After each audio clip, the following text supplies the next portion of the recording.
大家好，欢迎来到学识 Plus。今天我要给大家介绍由保坂龙先生所著的《90%的老后不安都是多余的》这本书。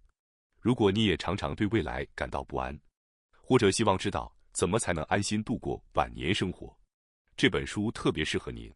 我们总以为退休以后，告别了工作和子女的责任，老年生活就能自由自在，随心所欲。但现实却是，真正到了那个阶段，很多人反而变得焦虑，提不起劲，心情低落。明明没有特别的理由，却总感觉哪里不对劲。这种不明确的焦虑最让人头疼，因为找不到明确的解决方法。其实，老年阶段的不安是有原因的，只要理解了这些背后的机制，再掌握一些方法，就能慢慢化解多余的担忧，让自己的生活变得轻松、自在、安心。今天视频的内容包括以下2个部分：第一，告别烦躁与胡思乱想；第二，享受老年生活的秘诀。首先是第一部分，告别烦躁与胡思乱想。很多人一想到老年生活，最先担心的就是钱不够怎么办。其实，这种模模糊糊的焦虑，很多时候是因为对自己的状况不清楚。每个人的住房、存款、收入状况都不一样，根本不存在所谓存到多少才算安心这个统一标准。与其瞎担心，不如动手把自己的情况整理清楚。比如，生命保险、医疗保险都保了些什么？每个月收入多少？存款多少？房子修缮、医药费、伙食费、交际费大概多少？把这些数字列出来，算清楚每个月、每年的收支状况，你会发现，原来没想象中那么可怕。搞清楚现状，接下来只需要考虑要怎么调整，哪些支出可以砍掉就行了。说的极端一点，就算每个月只剩下3000元，只要肯动动脑筋，依然能安排出属于自己的舒适生活。如果成天想着万一生病怎么办？万一卧床怎么办？万一钱不够怎么办？老年生活自然过不好。毕竟，世事无常，再多的钱，也不可能买来绝对的安全。与其为未知的未来瞎操心，不如转个念，真发生了再说，别还没出事，就把自己折腾坏了。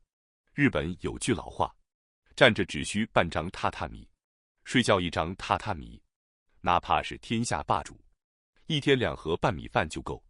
意思就是，人活着其实不需要太多，过日子讲究的不是物质多少，而是心态好不好。您去看看身边那些生活简单，却过得特别开朗、精神头十足的老人，他们可能衣着朴素，但总有点自己的小爱好。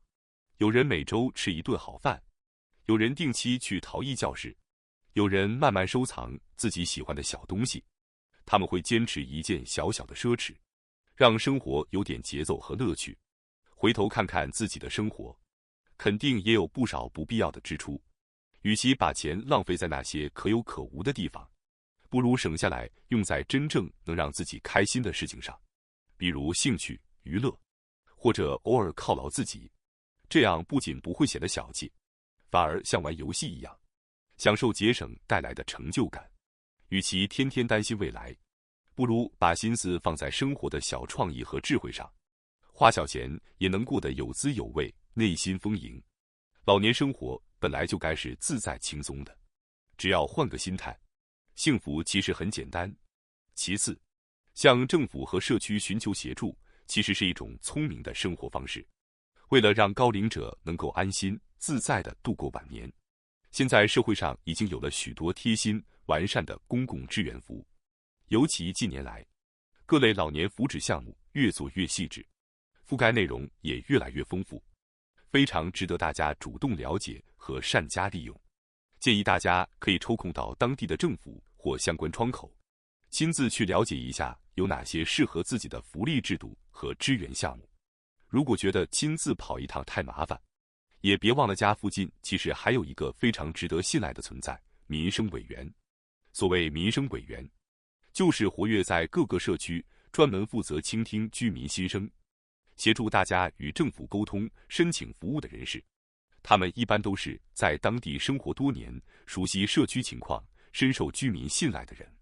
比如，有位年长居民曾在洗澡时滑倒，事后和民生委员聊起这事，对方贴心地说：“浴室确实容易发生危险，不过市政府应该有补助，可以帮您申请扶手安装的费用，我来替您打听一下。”正是因为认识了这位委员，这位居民才得知原来政府有这项援助制度，并顺利申请到了补助服务。像这样，其实很多和老年生活相关的福利项目，都需要本人主动提出申请，但多数人平时不了解具体内容，也不清楚怎么操作。如果平时能和民生委员保持联系，或主动去政府机关获取相关资讯，便能在真正需要的时候派上用场。当然，有些人心里可能会觉得，接受这些公共福利像是在占便宜或者被施舍，多少有点不好意思。实际上，福祉服务本就是政府为了居民生活安定、社会持续发展而设立的，完全是大家理所当然可以安心利用的资源。政府也希望更多人积极活用这些制度，来改善生活品质，预防孤独，减少意外和负担。所以，请大家别有顾虑，大大方方、理直气壮地利用好这些公共支援服务，把资源用在该用的地方，才是聪明而成熟的生活方式。另外，即使退休后您依然有属于自己的位置和价值，很多人在退休或离开职场之后，会突然感到孤单、情绪低落，甚至觉得自己一下老了许多。表面上看，似乎是无所事事、没精神，其实内心深处真正的原因是，我不再是个能赚钱、有价值的人了，好像再也没有人需要我了。这是一种常见的自我否定心理。的确，失去稳定的收入来源，对任何人来说都是一件重要且让人焦虑的事。这种情绪完全可以理解。不过，换个角度想，其实人生并不会因为退休就结束，反而是一个重新定义自己角色和生活方式的好机会。即使不在职场，依然有很多可以赚钱、发挥作用、找到价值感的方式。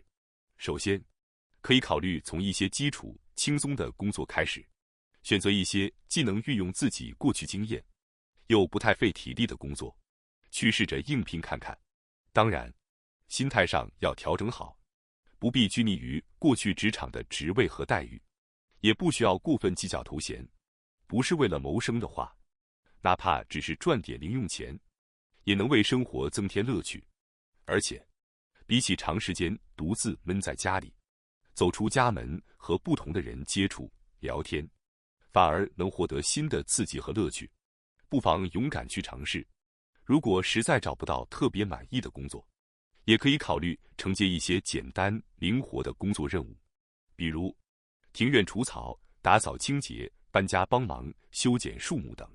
如果是女性，像是做饭、打扫、看家等家务类工作，也很受欢迎。除此之外，如果你有像电脑、书法、绘画、乐器、外语、舞蹈等兴趣或技能，也可以去文化中心或者教育机构担任讲师或者开兴趣班，分享自己的专长。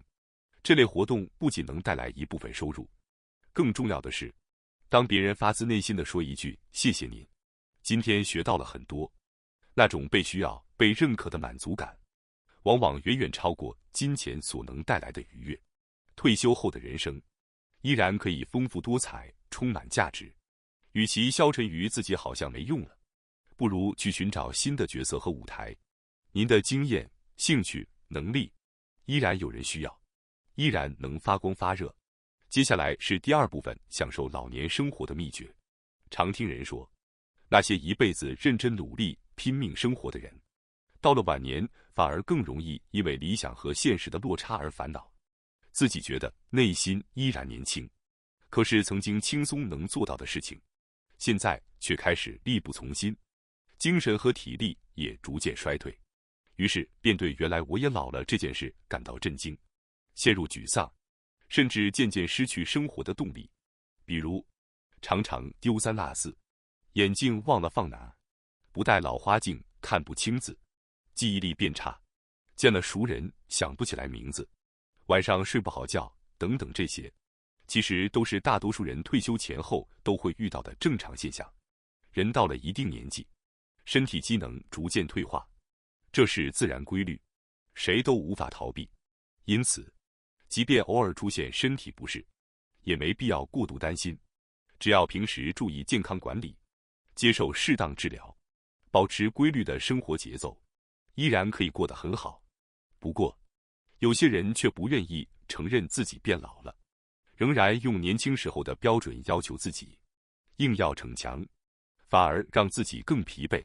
他们总想着，我还不输年轻人，只要咬咬牙，拼一拼，肯定和以前一样。